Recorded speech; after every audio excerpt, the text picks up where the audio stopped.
What's up? Welcome to a very early episode of Quality Control. I'm Grant Cohn, the 49ers um, quality control coach who's not under contract with the team, but I am helping one way or another. The reason I'm going live so early is because I'm still in Cleveland. I don't know why I decided to stay an extra day. It's a really nice place.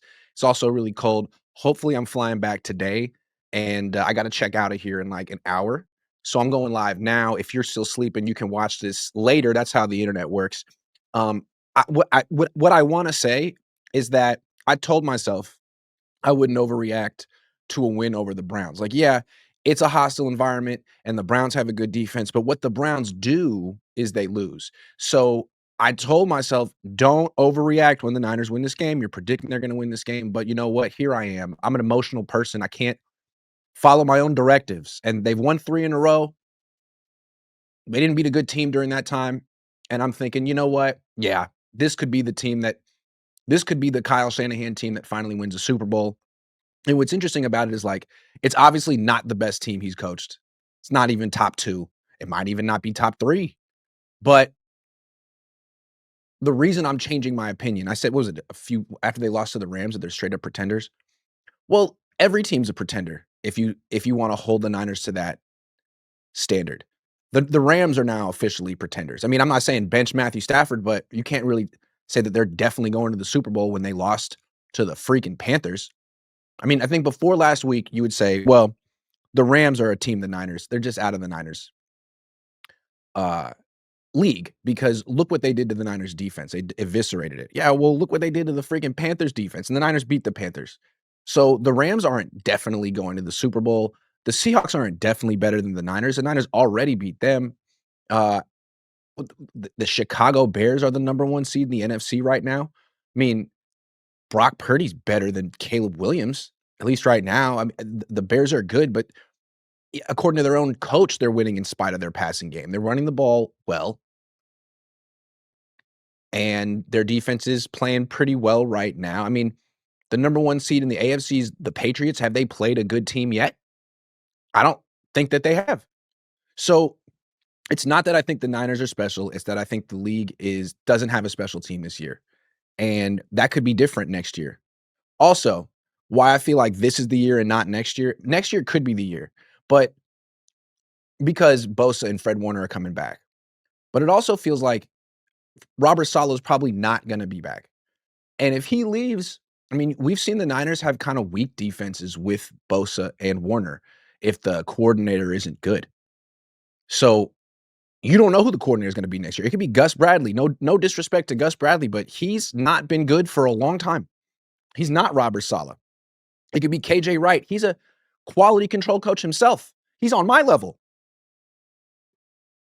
So there's no guarantee the Niners defense is good next year. And also, so much of the Niners defense right now is the young guys.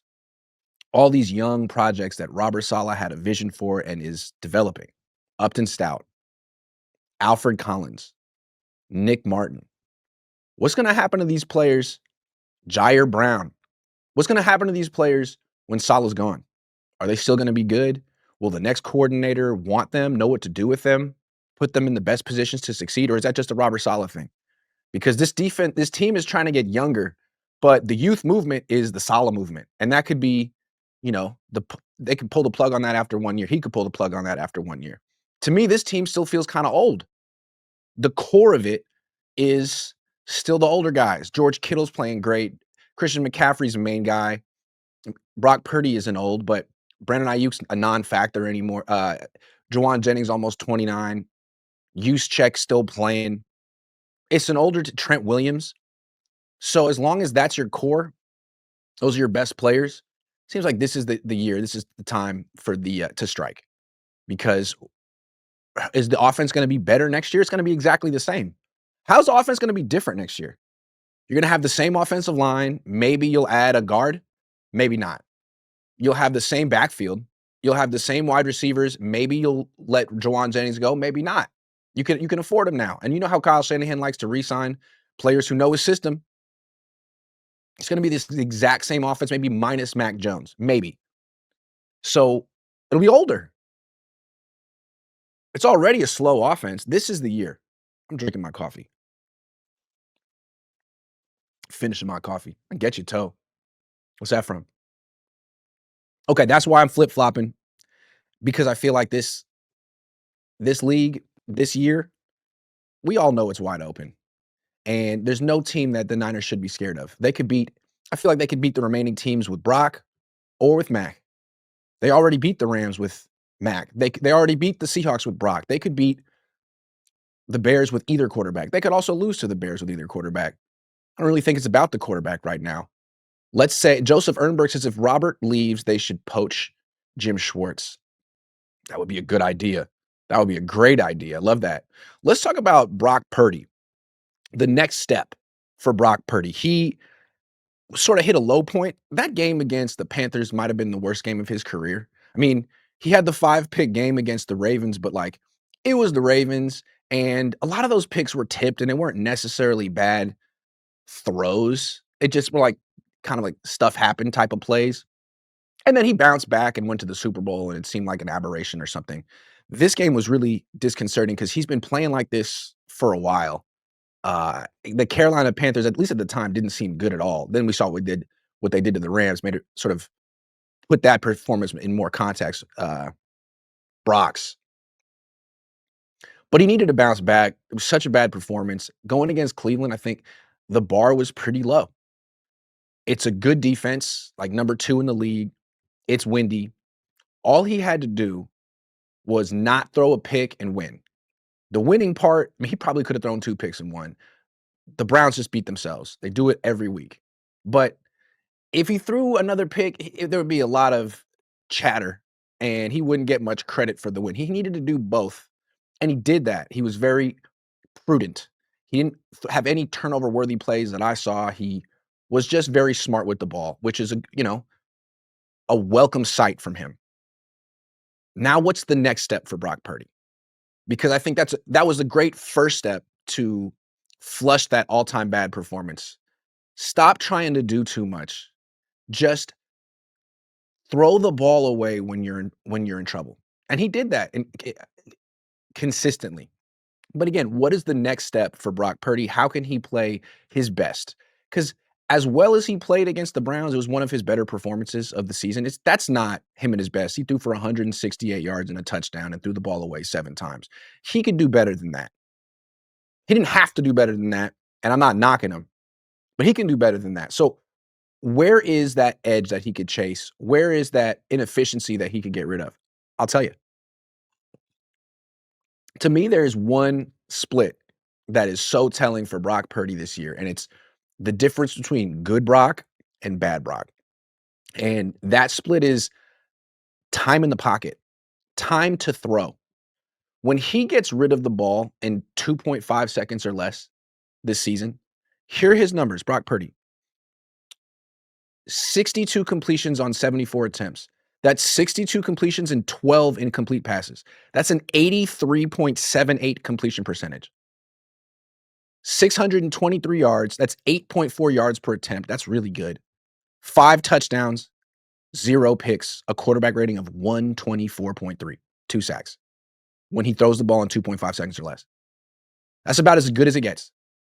When you can play like that from the pocket, I don't see the need to go off script so much. But here's the thing with Brock. The key number right there for me is 74 attempts. Because when you get to 2.5 seconds or more, it's 86 attempts. Most of the time, he's holding the ball longer than 2.5 seconds, which is, as we saw from Mac Jones, it's unnecessary. You don't have to do that in the system on this team. This is a Brock Purdy thing. And when he holds the ball for more than 2.5 seconds this year, 86 attempts, 44 completions. That's 44 completions, 42 incomplete passes. That's a 51.16 completion percentage. 524 passing yards. That's 6.1 per attempt. That's really bad. 4 touchdowns, 7 interceptions, and a passer rating of 51.7. So again, when he gets rid of it in 2.5 seconds or less, the passer rating is 124.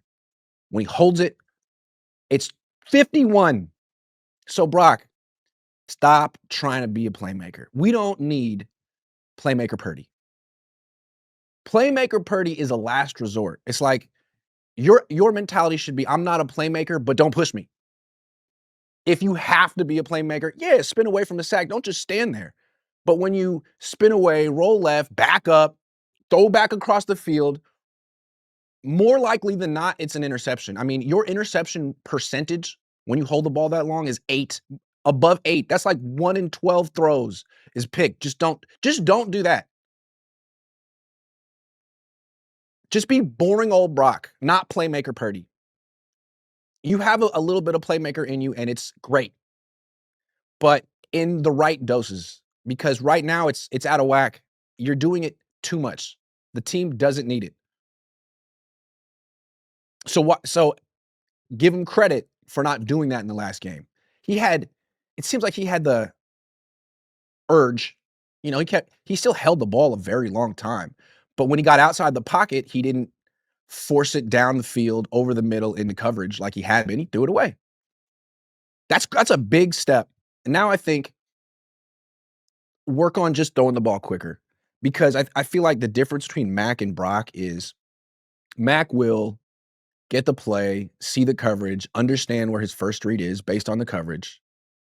And then if he's open, he'll throw to his first read. If he's not, he'll check it down to Christian McCaffrey. I don't want to speak for his process. There's probably examples of him getting to the third and fourth read in his progression and doing stuff on his own, like in the 2-minute drill where he's throwing to Sky Moore. I mean, I'm sure Kyle Shanahan didn't call that play. But that's sort of what I saw from Mac Jones, a guy who would throw to his first read or check it down.